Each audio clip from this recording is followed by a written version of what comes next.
Okay, you gonna aim it? Yep.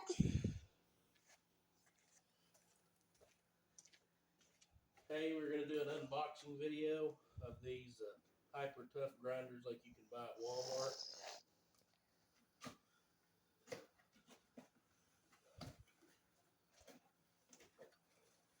Hey, one thing I'm gonna say is keep your receipt, because I know from experiences that these grinders are not gonna last you very long if you're using them, and you're gonna want to be able to way to either get it replaced or whatever you're gonna need to do with it, get your money back.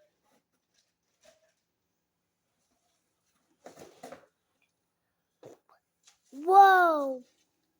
Thank you, Dad. Yeah, I like to say, for the money, these little grinders are handy, but like I said, it's, look on the receipt, I paid,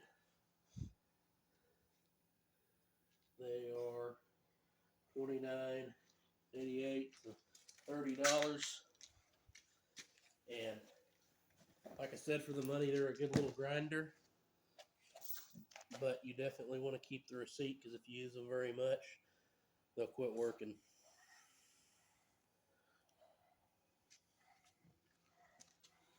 That was good, Dad. Thanks, honey.